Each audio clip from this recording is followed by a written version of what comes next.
உங்கள் வாழ்க்கையில் விடை காண முடியாத கேள்விகளுக்கு விடை சொல்ல வருகிறார். The one and only Hattrick Success Astrologer in India. ஜோதிட சத்குருஜி மெஹரு தன் சுய ஜாதகத்தின் மூலம் விழிப்புணர்வு பெற்ற ஒரு மறைபொருள் ஞானி. வணக்கம் என் உலகளாவிய ஜோதிட அன்பர்களே, அன்பிகளே. நீங்கள் கூகுளில் சென்று இந்த உலக ஜனத்தொகையில் எத்தனை சதவீதம் பேர் பணக்காரர்கள் என்று தட்டினால் 0.6 என்று காட்டும். அதாவது 700 கோடி பேர் தோராயமாக உலக ஜனத்தொகை என்றால் அதில் 4 கோடியே 20 லட்சம் பேர்கள் தான் பணக்காரர்கள். இந்த 4 கோடியே 20 லட்சம் பேர்கள் தான் மீதமுள்ள 600 கோடியே 96 லட்சம் பேர்களுக்கு வாழ்வளிக்கிறார்கள், உணவளிக்கிறார்கள், வேலை, ஏதோ ஒரு வகையில் அவர்களுக்கு வேலை.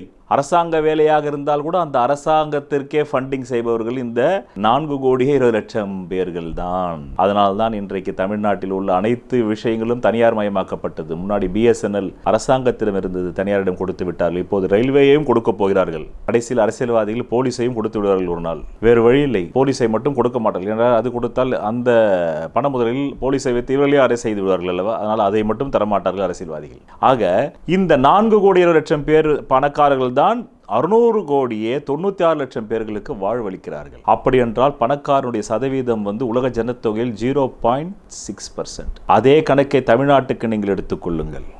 7 கோடி தமிழர்களில் எத்தனை பேர் இருப்பார்கள்? ஏதோ 0.2% இருந்தால் பெரிய விஷயம். அப்படி 0.2% என்றாலே எவ்வளவு? 1% என்றாலே எவ்வளவு? அவ்வளவு குறைவு மக்கள் தான் 7 கோடி தமிழர்களுக்கும் வாழ்வளிக்கிறார்கள் என்று பொருள். அப்பொழுதுதான் எல்லா ஜோதிடரிடம் செல்வது வழக்கம். என்னிடமன்றே இல்லை. நான் தான் முன்பே சொன்னேன், என்னிடத்திலே பெரும் முட்டாள்கள் விட்டவங்க வருவதில்லை. அப்படியே வந்தால் கூட அவர்களும் என்னுடைய அறைக்குள் வந்தவுடனே அவர்கள் தங்களை உணர ஆரம்பித்து விடுவார்கள். காரணம், நான் அப்படிப்பட்ட ஒரு ஹராவை உருவாக்கி வைத்திருக்கிறேன். நான் அதை அலுவலகம் என்றே சொல்ல மாட்டேன். அது ஒரு ஆலயம். என்னுடைய ஹரா தங்கியிருக்கும் ஒரு ஆலயம்.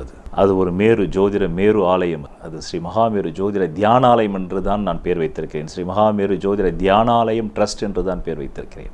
ஆக இதே போல்தான் எல்லா ஞானிகளிடமும் எல்லா சன்னியாசிகளிடமும் கேட்டார். அப்படித்தான் பகவான் ஓஷோவிடம் ஒருவர் கேட்கிறார், நான் உங்கள் தியான பயிற்சிக்கு வருகின்றேன், சேர்கின்றேன், ஆனால் எனக்கு வாழ்க்கையில் பிரஸ்டீஜ், பவர், சக்சஸ் கிடைக்குமா? அவர் கேட்ட கேள்வி 3 கேள்வி. பிரஸ்டீஜ், லைஃப்ல பிரஸ்டீஜா இருக்கணும், அதுக்கு பவர் வேணும், அந்த பவர் வேணும். ஸோ பிரஸ்டீஜ், பவர், சக்சஸ், இந்த 3 வேணும். நான் வேறு அரசியலில் ஈடுபட்டிருக்கேன், நான் பிரசிடென்ட் ஆக முடியுமா அந்த நாட்டுக்கு?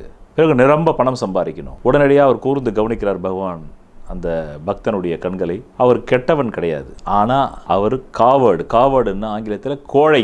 அதனால இது தியானத்தின் மூலம் வந்துருமான்னு அவர் கேட்குறாரு. இதே மாதிரி தான் ஜோதிடத்தின் மூலம் வந்துருமான்னு கேட்பாங்க. இதே மாதிரி தான் இப்போ எங்கள் தெருவில் ஒரு கோயில் திடீர்னு முளைச்சது. இங்கே பார்வதி பவன் ஒன்று உண்டு. அந்த பார்வதி பவன் ஹோட்டல் பக்கத்தில் குபேர சாய்பாபா அப்படின்னு ஒரு பேர். சாய்பாபாவுக்கும் குபேரனுக்கு என்ன சம்பந்தம்? சிவபெருமான் பக்தர்னு வரலாறு உண்டு. ஷிரடி சாய்பாபா தோன்றுறது 18ஆம் நூற்றாண்டு இறுதியில். அவருக்கு கடந்த 100 வருஷ வரலாறு உள்ள ஷிரடி சாய்பாபாவுக்கும் குபேரனுக்கு எங்க பேர்? அப்போ குபேர சாய்பாபானா தான் அங்கே கூட்டம் போகுது. குபேரனா எல்லாம் அப்படின்னு பிரசாதத்துக்குன்னு ஒரு கூட்டம் போகுது அங்கே. அது வேற கூட்டம். ஆக இந்த கூட்டம் எல்லாம் இப்படி குபேர சாய்பாபா ஆலயம், உலகத்தில் உள்ள எல்லா தேவாலயங்கள் எல்லா இடத்திலும் போய் இந்த 6, 8, 12 3, 6, 8, 12 இருக்கக்கூடிய காரகத்துவங்களை அனுபவிக்காமலே கோடீஸ்வரன் ஆயிடணும் அப்படின்றதுக்கு தான் எல்லா கோவிலையும் எல்லா மதத்தை சேர்ந்தவங்களும், அது இஸ்லாத்தை சேர்ந்தவங்களா இருக்கலாம், கிரைஸ்தவத்தை சேர்ந்தவங்களா இருக்கலாம், இந்துவா சேர்ந்தவங்களா இருக்கலாம், யார் வேணாலும் சரி, அல்ல பொற்கோயிலை சேர்ந்தவங்களா பக்தர்களாக இருக்கலாம், எல்லாருமே போய் சாமி கிட்ட வேற என்ன கேட்க முடியும்? சாமி இந்த உலகத்தையே வாழ வைங்க அப்படின்னு யாராவது ஒருத்தன் போய் கேட்பான்னு நினைக்கிறீங்க? கிடையவே கிடையாது. என்ன வாழவே எனக்கு நிறைய கொடு, ஆயுள் ஆரோக்கியம் வம்சத்துக்கே கொடுத்துரு, என் குழந்தைகளுக்கு கொடுத்துரு, அவ்வளவுதான். ஆயுள் ஆரோக்கியம் வளமை, இவ்வளவுதான் கேட்பேன். அப்ப அதே மாதிரி தான் இந்த மனிதரும் போய் கேட்கிறார், உங்க தியான பயிற்சியில் நான் வர ஈடுபடுறேன், எனக்கு பவர், பிரஸ்டீஜ், சக்சஸ் கிடைக்குமா? அவ்வளவுதான். பவர்னா பொலிட்டிக்கல் பவர், சக்சஸ், பவர் வந்தாலே சக்சஸ், அதுக்கப்புறமா என்ன? பிரஸ்டீஜ், கௌரவம்.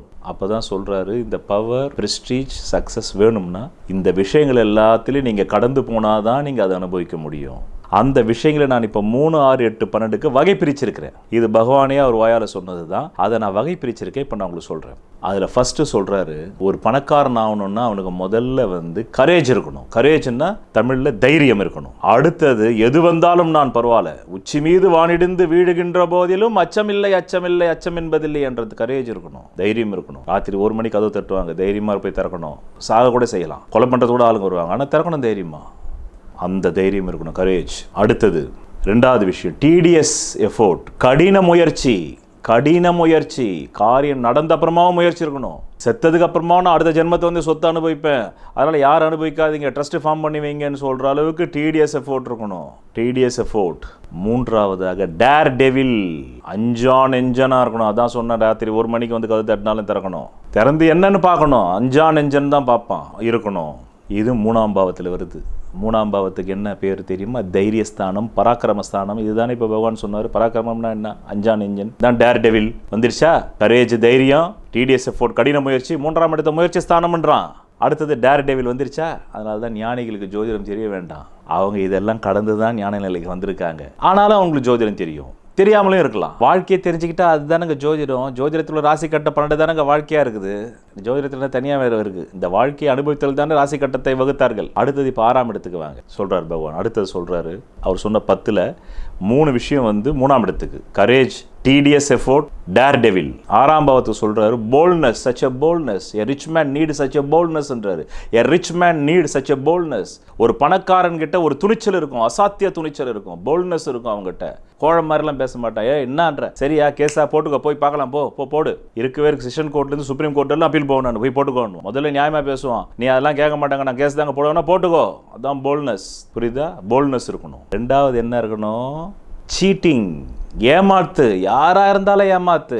கடவுளை நான் ரொம்ப நேசிச்சிட்டேன்னு சொல்லி ஒரு கோயில் 1000 கோடி போட்டு கட்டி 10,000 கோடி அந்த கோயில் மூலமா வரவை ஏமாத்து. கடவுள் பேரை சொல்லி கூட ஏமாத்து. அந்த கடவுளை இறங்கி வந்தாலும் அவருக்கு ஒரு லேபிள் வச்சு அவரையும் ஏமாத்து, அவரையும் பங்குக்கு சேர்த்துக்கோ. சுவாமிஜி உனக்கு நான் கொடுக்குறேன். இப்போ திருப்பதியில் கொடுக்குறாங்களே, டெய்லி நாங்கள் உண்டியில் எண்ணி காட்டுறோம் பகவானுக்கு. அதனால தான் காலபுருஷ தத்துவஞானத்துக்கு 6ஆம் பாவதி புதனா வந்தான். புதன் அப்போ என்ன சொல்றாரு? 6ஆம் இடத்துல தான் boldness. A rich man needs such a type of boldness.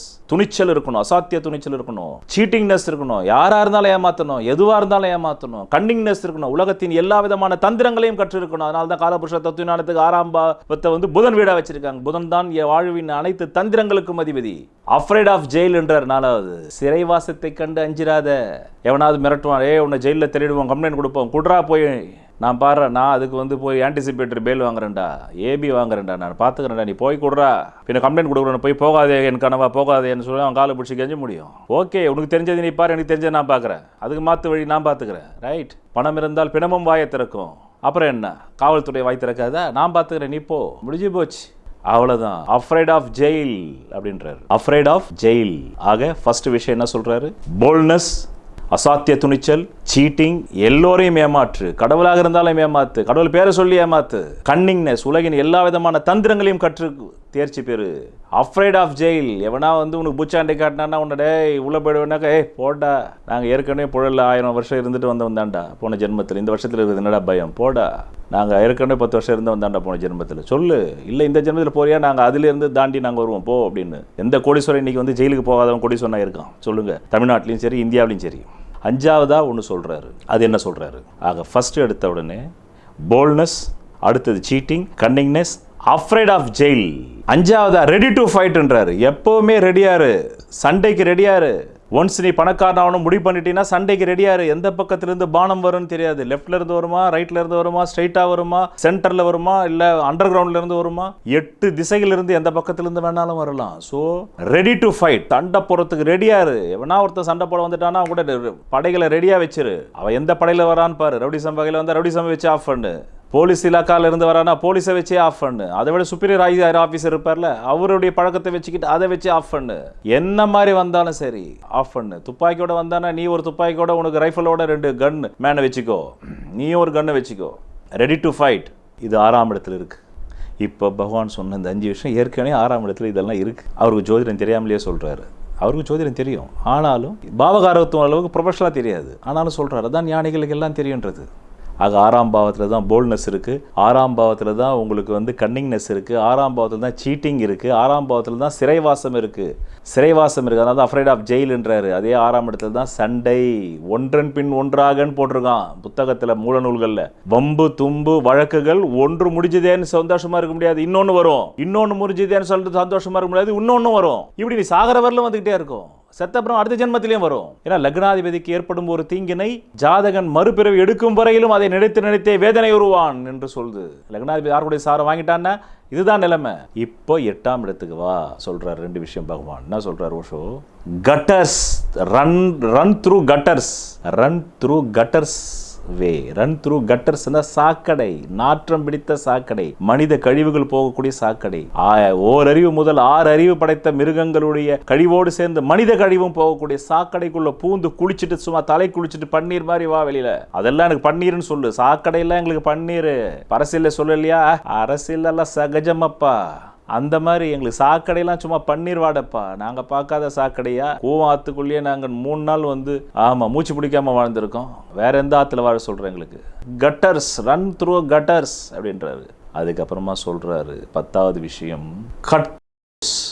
எவனாக இருந்தாலும் கழுத்து, நீ வணங்கும் உன் ஆசானாக இருந்தாலும், உனக்கே அரசியல் கற்றுக் கொடுத்த ஆசானாக இருந்தாலும், நீ முதன்மை தன்மைக்கு வரும் என்றால் அந்த ஆசானுடைய கழுத்தையும் தயங்காதே. யாராக இருந்தாலும், நீ வணங்கும் தெய்வமே உனக்கு எதிராக வந்தாலும் அதை தயாராக இரு. கத்ரூட்ஸ் அப்படின்றார். கத்ரூட்ஸ். இதெல்லாம் அவர் வாழ்க்கையிலே நடந்திருக்கு. நிறைய பேருக்கு ஓஷோ அப்படின்னு சொன்னோடனே 93 ரோல்ஸ் ராய்ஸ் தான் ஞாபகம் வரும். 84 ஸ்கொயர் மைல்ஸ்ல அவருடைய ஆசிரமம் இருந்ததாமே. உலகத்திலேயே, உலக வரைபடத்திலேயே அவருடைய ஆசிரமம் வந்துதாமே. ஆஹா, நமக்கும் அப்படி வராதா? எனக்கும் அப்படி கமெண்ட் போட்டாங்க. நான் அவரை பற்றி இது முன்னாடி சொல்லும் போது, நீங்கள் சொன்னது ரொம்ப மோட்டிவேஷனாக இருந்துச்சு அப்படின்னு ஒரு லேடி போட்டிருந்தாங்க. இப்போ அந்த லேடி இதையும் தெரிஞ்சுக்கணும். அவர் வாழ்க்கையில் இதெல்லாம் நடந்திருக்கு. உங்களுக்கு அவர் வாழ்க்கையின் ஒரு பக்கம் தான் தெரியும். இந்து மத சன்னியாசிலேயே, இந்திய சன்னியாசிலேயே முதல்ல செக்ஸை ஃப்ரீ செக்ஸ்ன்னு சொன்னவர் அவர் தான். அதற்காக அவர் வாங்கிய கணைகள் எவ்வளவு, அவர் வாங்கிய செருப்படிகள் எவ்வளவு, அவர் வாங்கிய வசைமொழிகள் எவ்வளவு.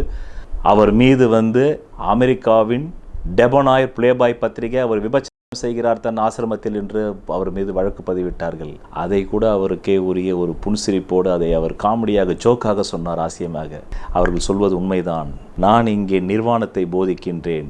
ஆண் பெண் உடையே இல்லாமல் அங்கே ஒரு செஷன் நடக்கும், நியூட் செஷன். அந்த நியூட் செஷன் நான் இங்கே பண்ணுறேன். ஏன்னா நாம் நியூடாக தான் பிறந்தோம். ஞானம் பெற்றோன்னு எல்லாருமே நியூடாக தான் நின்னாங்க.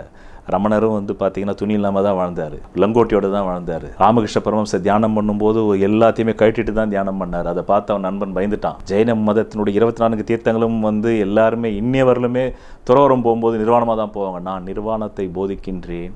ஆனால் இந்த டெபனேர் பத்திரிகையும் பிளேபாய் பத்திரிகையும் அவர்கள் ஆபாசத்தை வைத்து போதிக்கிறார்கள். ஒரு பெண்ணுடைய 2 பீஸ் என்று மார்பகத்துக்கு மட்டும் கச்சை கட்டிட்டு, ஜட்டியை மட்டும் போட்டுட்டு, தொடையை ஃபுல்லாக காமிச்சிட்டு, இடுப்பையும் தொப்புளியும் காமிச்சிட்டு, அதில் தான் அந்த பத்திரிகையுடைய வருமானமே ஓடுது. அதனால் அவங்க கிளவராக தான் என் மேலே வழக்கு போட்டிருக்காங்க.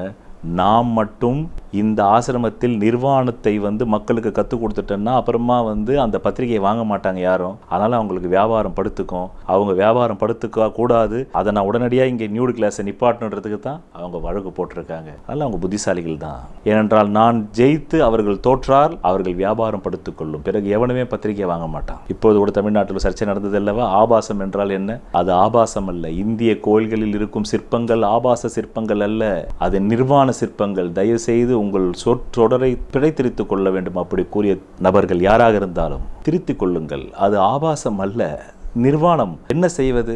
நீங்கள் கருப்பு கண்ணாடி கொண்டு போகும்போது அது ஆபாசமாக இருக்கிறது. வெள்ளை கண்ணாடி போட்டு பாருங்கள், அது நிர்வாண சிலைகள். அங்கே எதற்குமே ஆடைகள் இல்லை. ஆடைகள் அரைகுறை ஆடைகளை கட்டினால்தான் அதற்கு பெயர் ஆபாசம். வெறுமனே ஒட்டு துணி இல்லாமல் நின்றால் அது நிர்வாணம். ஒட்டு துணியில் காமமே வராது. அதுதான் இன்றைக்கு உளவியல் விஞ்ஞானிகள் கண்டறிந்துள்ளார்கள். ஒரு 2 பீஸ் 3 பீஸ் போட்டால் தான் செக்ஸுவல் டெம்ப்டேஷன் வரும். ஆக இவ்வளவு விஷயங்கள் அதில் இருக்கிறது.